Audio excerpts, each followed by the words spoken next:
So you can hit publish right there. Just hit it. Oh, you ready? Yeah, go ahead. Oh. Yeah, it's good. Oh, So you're on YouTube. I'm out of the way. All right, buddy. if I'm ready. All right. We're waiting to get started. 5:15, Soma Asheville Church live. 4 people watching on YouTube. Nobody's on Facebook because it hasn't started on Facebook yet. Don't knock it till it gets going. All right.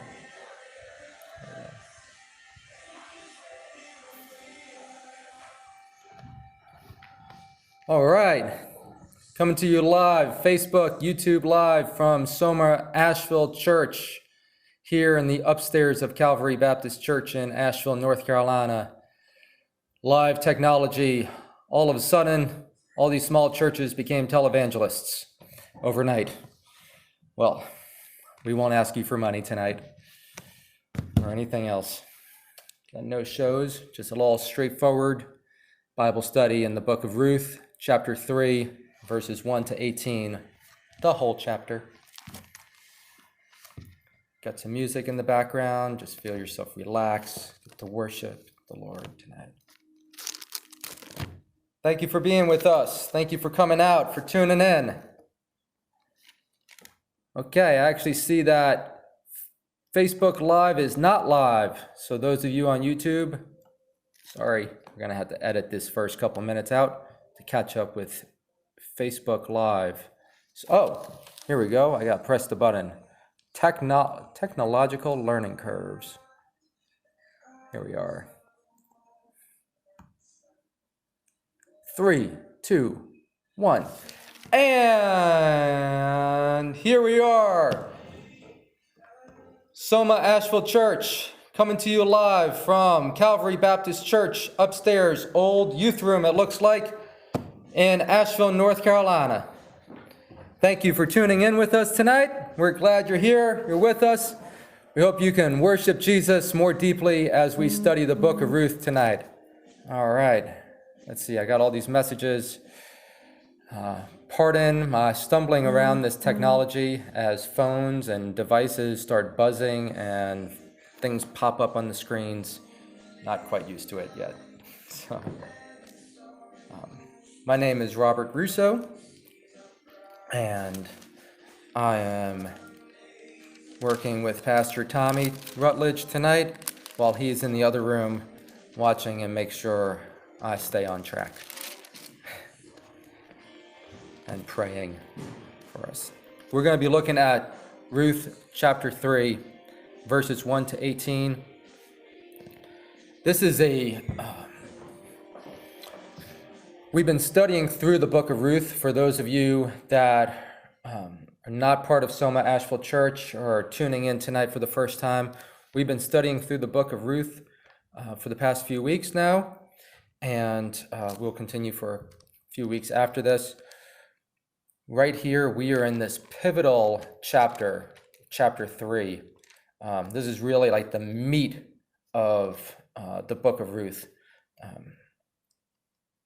Now, not everything unfolds in chapter 3, but you can start understanding what's happening more deeply right here in chapter 3.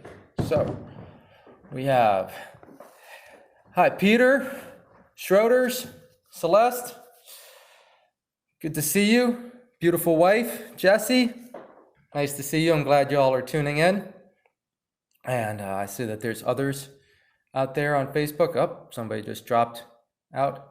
Oh, there's no sound coming through on Facebook. All right, we're going to pause for a minute and making sure that there's sound happening.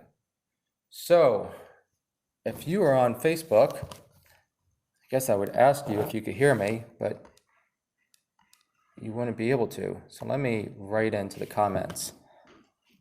Does others have sound?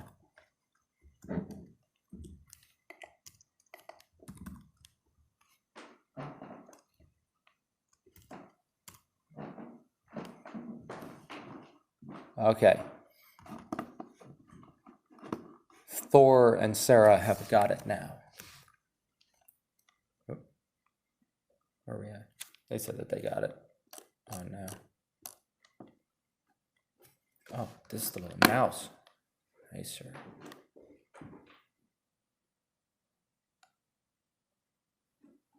Sound is good. Okay, great. We're going to continue the flow.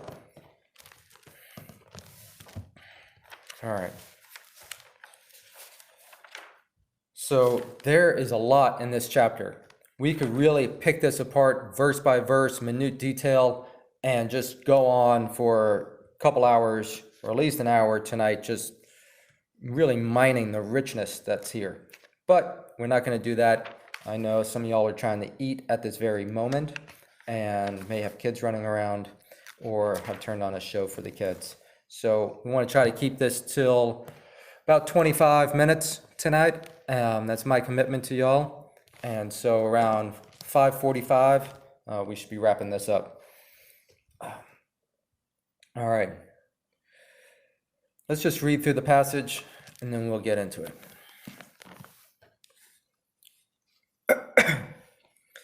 Then Naomi, her mother-in-law, said to her, "My daughter, should I not seek rest for you, that it may be well with you?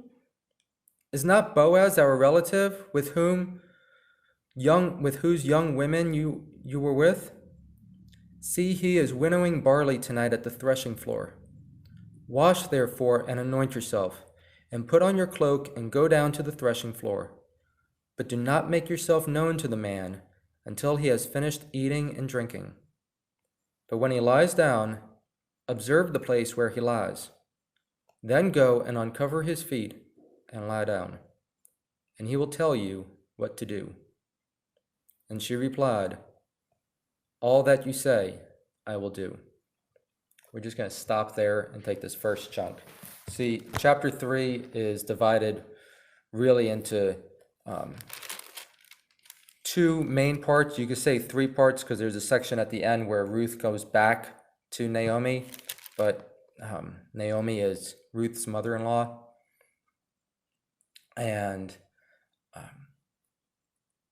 but the 2 main parts is Ruth's discussion with Naomi, and then Ruth's follow through, her action. So the plan, the heart, the plan, and the action. Right there. So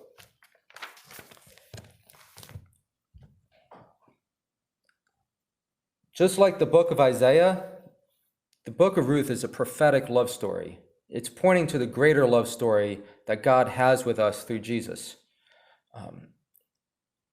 It's not as directly poetic and analogous like the book of Hosea. The book of Hosea really spells it out that this is a picture of God's love to Israel, God's love to his people.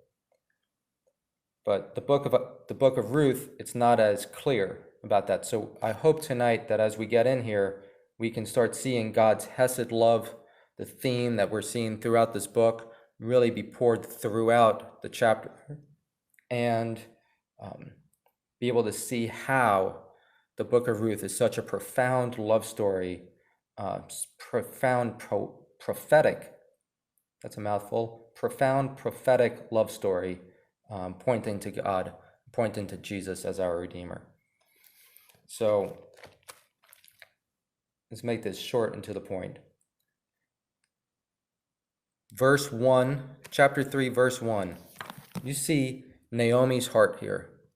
And then Naomi, her mother-in-law, said to her, "My daughter, should I not seek rest for you, that it may be well with you?"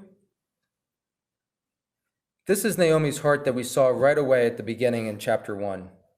Naomi realizes that she's destitute and that Ruth is deciding to stay with her, and that Ruth is in trouble by staying with her. That's why she was encouraging Ruth and her other daughter-in-law, who by this chapter we forgot the name of by now, to go back home in Moab to their own father's houses in Moab so that they may have provision and be cared for.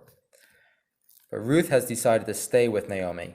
She comes back to Israel with Naomi, saying, your people will be my people and your God will be my God. And boy, does Naomi's God become Ruth's God in this, just showing himself fully. But Naomi is still really concerned about Ruth's well-being. She knows that she can't take care of Ruth. In fact, Ruth has been taking care of her by gleaning from the fields through the gleaning laws that God gave to Israel, that after you reap the harvest, that which is left over in the field should not be reaped again, but should be left for the poor and vulnerable and the destitute and the foreigners to come through and glean so that they may eat as well.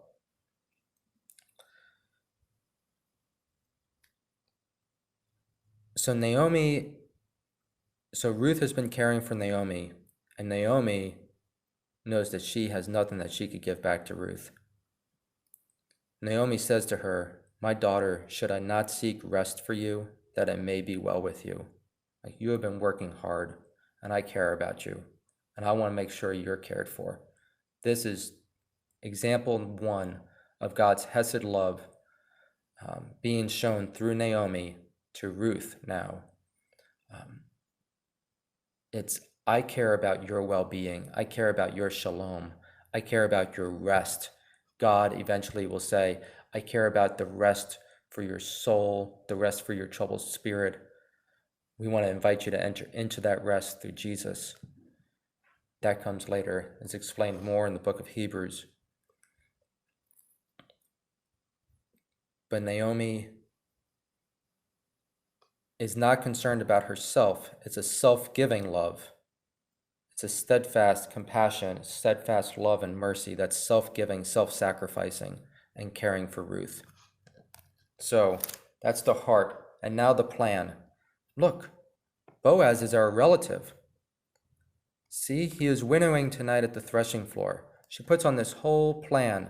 Go to the threshing floor, put a cloak around you. Don't reveal yourself until he has finished his work and has finished eating and drinking. Now, some people may say that this is an illusion, that wait till Boaz is good and liquored up and has passed out on the floor and everything looks like a pretty sight and enticing to him. And that is not what this is getting after. This is for anybody that's been doing hard labor with their hands out in the fields or working on a building. When you're done with all your work, when you're in the middle of your work, you don't want to be interrupted, especially by a proposal that you don't know where it's going. And when you're done with your work, you need to eat and you need to drink some water, some grape juice, maybe a little wine. But you need to replenish yourself because maybe your blood sugar's low, you're dropping. She wants to make sure that Boaz is in a good, healthy state of mind. That's what this is about. Not that he's drunk and vulnerable and, just chasing after the next shiny thing that comes in front of him.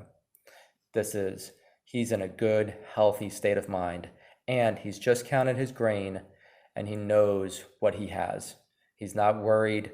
He's not in a scarcity mindset. He knows what he has. He can make a calculated decision, and he's feeling good with a sound mind. So,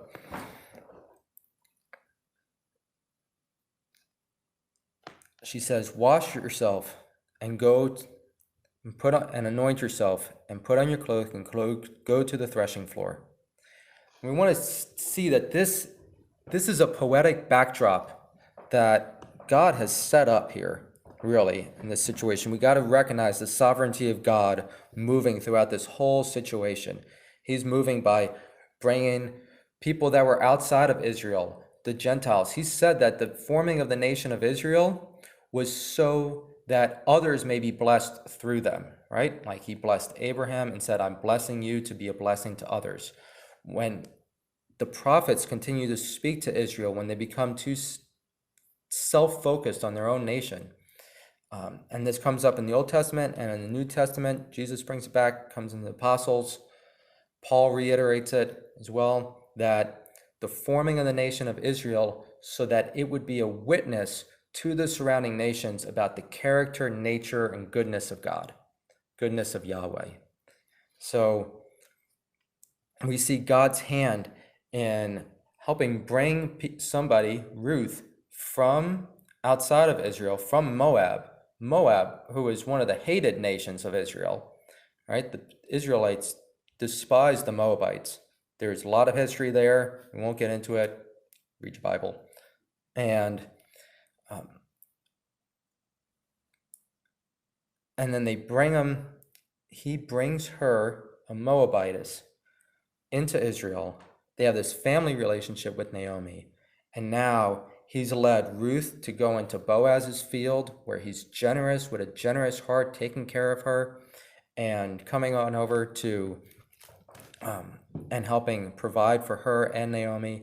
And now we're going to see this continuing unfold. In God's sovereignty, he sets this poetic backdrop of the threshing floor, the winnowing the grain at the threshing floor. So what happens there is Boaz would be taking the grain and throwing it up into the air, right, with the wind blowing past.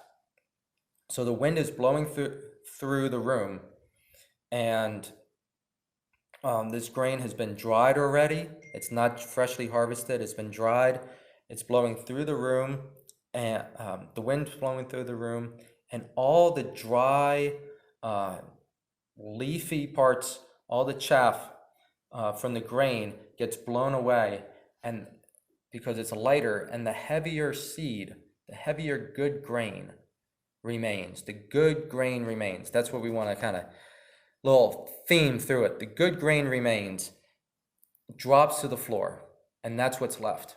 So we're kind of seeing this in Ruth's and Naomi's life, right? They were in Moab, right? So Naomi and her husband, they were in hard times. They lost their field. There was a famine in the land. They went to Moab. Then things didn't work well for them there. Then Naomi's husband passes away. Her sons pass away. So that includes Ruth's husband passes away. They're destitute, and they've been working. They're kind of like they're sowing the seed by going and gleaning and just trying to be as fruitful as they can. And you're going to see the washing away of the chaff, and that which is bad and isn't needed, and the good grain, the good seed of their life remaining here. So she goes there. Now, this sounds really sensual and sexual, this plan. As he lies down, go to where he lies down and uncover his feet and lie down next to him, and he will tell you what to do. This is like, where is she going with this? And if we were just used to Hollywood and modern times, we can go to we could think that this is a very sexualized passage. And it is. Sexuality is in here. Sexuality is right up front. So sexuality is good. It is a good God-given gift. So we don't want to dismiss it. We don't want to ignore it. We don't want to think it's dirty. But this isn't a Hollywood love story. This isn't a very sexual gesture that's happening. Sexuality is there and it's present, but it's not what's driving the passage. It's not what's driving the action. All right. I mean, Boaz even later says, you could have gone after younger men, right? And you came here. So later in this chapter, he says that if sexuality and sexual desire is what was driving everything, this book would look a lot different. So don't read into that too much that way. We're going to see what happens here. And Ruth hears this plan, and she's a Moabitess, right? She is so vulnerable. She doesn't have, in that society, patriarchal society, she is unprotected. We're going to explain how much she's unprotected as we get into these next verses. But she's unprotected in terms of a husband or a son or a father there to help defend her and help clear her name. So her reputation is super vulnerable in this. She's also a foreigner, so who knows if Boaz is just being nice to her as a foreigner and obeying God's law to treat foreigners well and treat the sojourner in the land well. He can go a number of ways with this proposal. He can observe it too sexually. He can lie about it. He can take advantage of her. She is in a really vulnerable spot. And yet, she says, all that you say, I will do. This is huge, huge risks to her. So, she went down to the threshing floor and did just as her mother-in-law had commanded her. Verse 7, and when Boaz had eaten and drunk, and his heart was merry, he went to lie down at the end of the heap of grain. Not because he couldn't walk home. It's because he was protecting his grain. All right, this is the threshing floor is not right next to his house. All right, there's other people that could come by and steal. I mean, while there's high regard for the law, and the law is very important as we read throughout the Old Testament, it doesn't mean that everybody obeyed the laws of the land and treated each other fairly. A lot of people didn't. And so, just like in any society, because of the nature of human sin.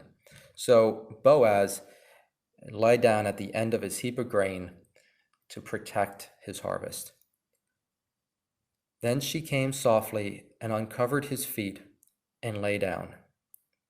At midnight, the man was startled and turned over. And behold, a woman lay at his feet. I mean, wouldn't you be kind of startled if you woke up and someone was laying at your feet? Actually, uncovered your feet, took the blanket off your feet a bit and lay down next to you? At midnight, the man was startled and turned over, and behold, a woman lay at his feet. He said, who are you? And she answered, I am Ruth, your servant. Spread your wings over your servant, for you are a redeemer. This is the key verse right here. She says, I am Ruth, your servant. There is so much allusion to the Lord right here. Spread your wings over your servant, for you are a redeemer. Spread your wings over your servant. So the word for wings can also mean corners of a garment, right? So corners of a garment, wings. Same word here. And I think that's sovereignly intentional. You could see the allusion to the Lord spreads his wings over them. Jesus weeps over Jerusalem at the end of the gospel accounts. He weeps over Jerusalem and said, I would have brought you in under my wings, like a mother protecting her flock, mother hen protecting her flock. Right? We hear the Lord spreading his wings over us, right? We will rise up on the wings like eagles. So, first allusion to the Lord. She says, I am Ruth, your servant. When she laid down at his feet, it wasn't just a sensual nature. It was a recognizing that she is totally dependent on him. She is lowly. She identifies herself as his servant. This is an honor society where everything is predicated on giving honor to those that honor should be given to. We never want to treat anybody dishonorably. She says, I am at your feet, showing full dependence on you. I am your servant.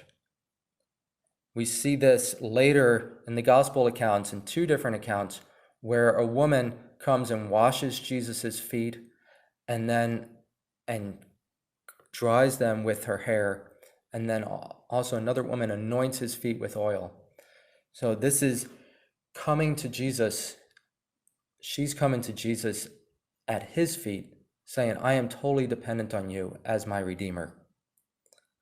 Right now, Ruth is saying, I am your servant. Spread your wings over your servant.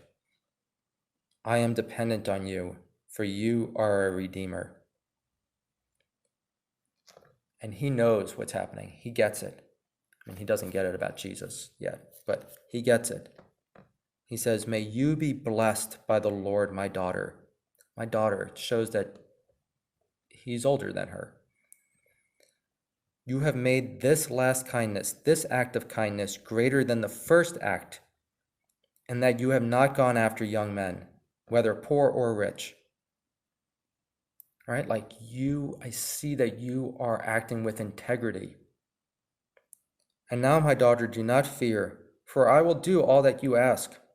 For all my fellow townsmen know that you are a worthy woman, and know it is true that I am a Redeemer. Yet there is a Redeemer nearer than I. Remain tonight, and in the morning, if he will redeem you, good, let him do it. But if he is not willing to redeem you, then as the Lord lives, I will redeem you. Lie down until the morning. This notion of Boaz being the Redeemer is the main thing that we have to talk about tonight. I'm going to bring my other book over here. We have to understand their culture. Their culture is a patriarchal culture and is a patrilineal culture.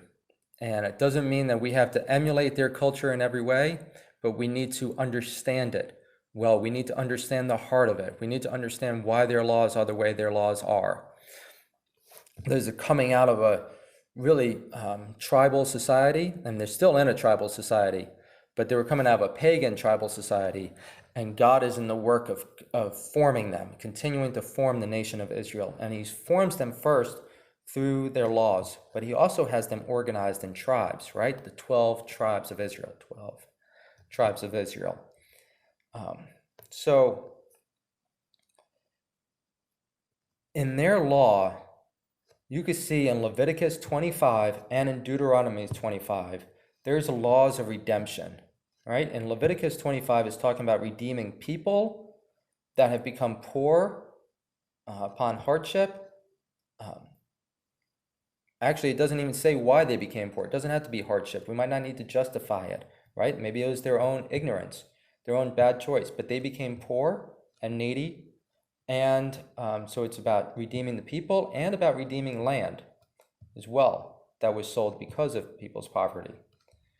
And it's also, and then in Deuteronomy 25, they're looking at the inheritance, right? Redeeming the inheritance. And so if a woman is married and her husband dies, leaving her a widow, but without producing offspring, then then his brother, her deceased husband's brother, the one closest in age, is to take her and make her his wife and produce offspring with her, so that there would be an inheritance for her deceased husband's name. That's the society that they're living in. So you could understand it in terms of the Beit Av. The Beit Av is the father's house, house of the father, right? House of the patriarch. So that's how it's all organized, the house of the patriarch. So land, inheritance, heirlooms, all gets passed down through the patriarch. That's why all the genealogies in the Bible are all male names. They're all men until you get to Jesus and you see a couple women listed, one of them being Ruth. So we won't get into that yet.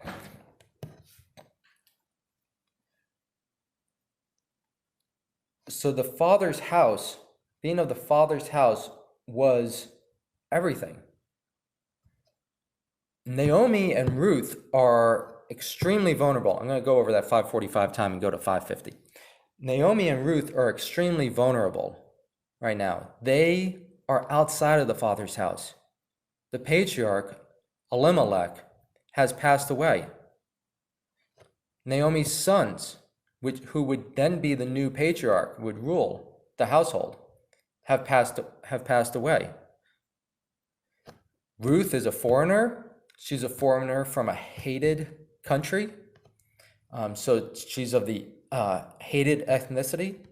And Naomi brought her back. So there might be a little, maybe you could look down on Naomi even for that, for those that want to, flout their own ethnic superiority. But for being a traitor to them. But Ruth and Naomi are vulnerable in that they are not part of a father's house. They're widows and orphans in that way.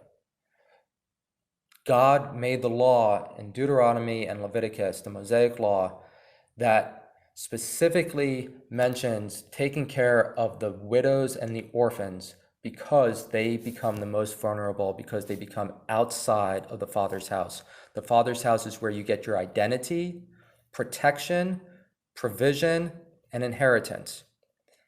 And they have no longer that identity within the Father's house. They can't go around and say, oh, I'm Naomi of the house of this. I mean, it's even in the Jewish names. They would say, Joseph, son of Jacob, right? Or Naomi, daughter of Jacob. So they don't have that. Husband of. You're first someone's daughter and then you're somebody's husband. They don't have that. Their identity's lost. Provision is hard. They're gleaning. And it's basically like they're at the day labor office. And they are, they don't have the protection. And they don't have inheritance. All that is gone. But there is this law of redemption. Leviticus 25 and Deuteronomy 25. And that says that the nearest relative should redeem the land that has been lost. The nearest brother should redeem the wife. Now, he's not bound to that law for, he's not a brother, and it's a little different that in this way, but he's still a relative that can redeem her for the inheritance of offspring. That's why he mentions that there is a relative nearer than he is, and that he needs to go to him in the morning and see if that other relative who has more of a right to the redemption of their land and her is willing to redeem. And he is not interested in himself. If he was interested in himself, again, another part of the Hesed steadfast love and just the self-sacrificing, right? Self-sacrificing in two ways. One, he could see it as like, wow, I want to be with this woman and I want to buy this land, Naomi's field. I've always thought that their field was gone, but in chapter 4, we're going to see that actually Naomi has the field for sale. So I guess they retained it, or at least retaining the rights of it, the deed, you could say. And he's not going to try to be shady and get it for himself. He's willing to say, I'm going to go see if this other person will do it. And if so, that's good. You will be taken care of and we'll be doing it the right way. And if not, then I will do it and I will take care of you. I will lay down. I will make the burden. I will pay the price to take care of you, to give you back an inheritance, an identity, provision, and protection.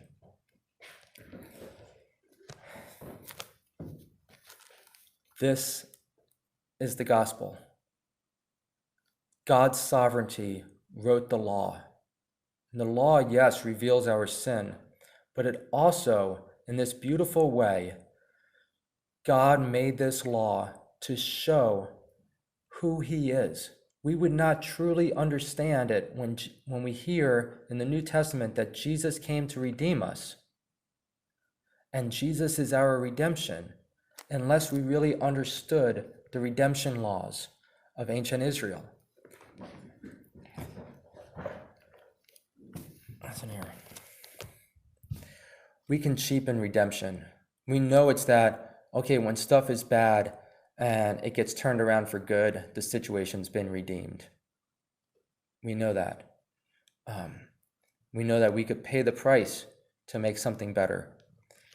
But this is so much more. We sing songs about being brought into the Father's house, and I just want to dwell in the Father's house.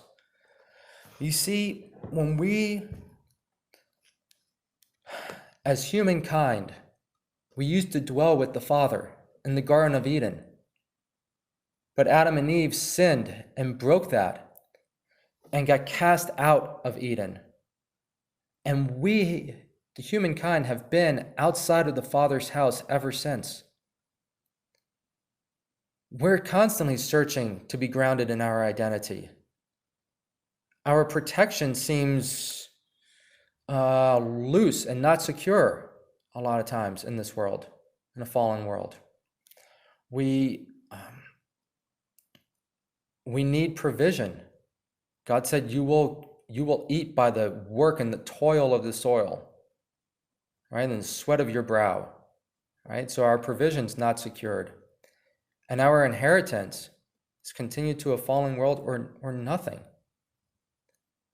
Jesus comes to redeem all of this. He says, I paid the price.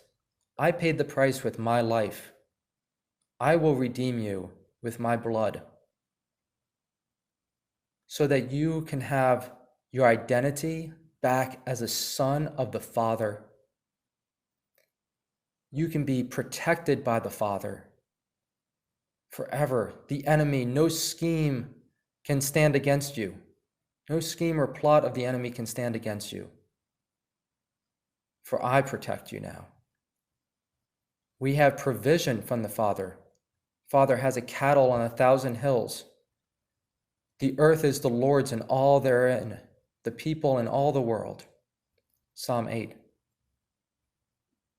God owns everything and provides for us, just like in the Garden of Eden. And we have the ultimate inheritance, which is the eternal kingdom of God, where we get to live and dwell in the garden, you could say the permaculture city of the New Jerusalem forever, with Jesus as the sun in the center. No more tears, no more sweat of the brow, no more crying, no more sadness. The ultimate inheritance, back dwelling in unity with the Father for all eternity. And not only that, but there's another thing in here, in case you missed it.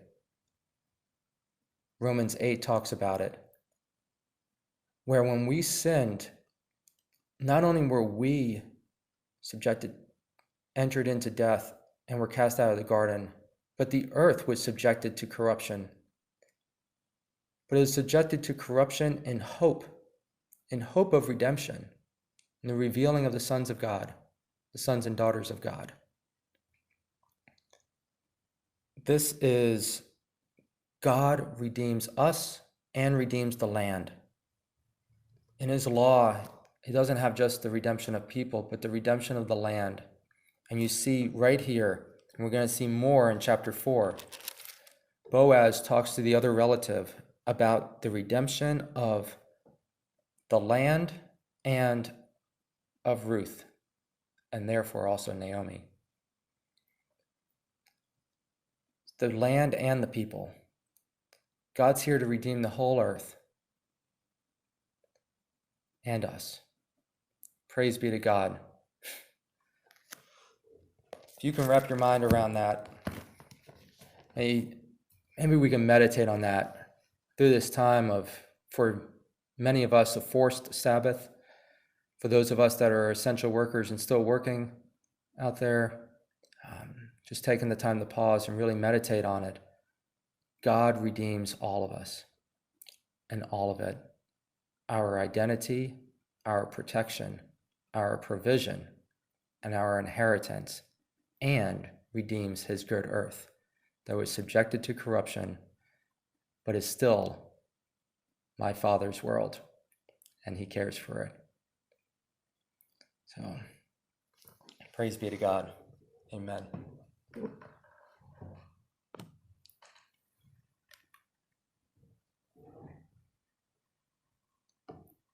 I don't know how to turn this off.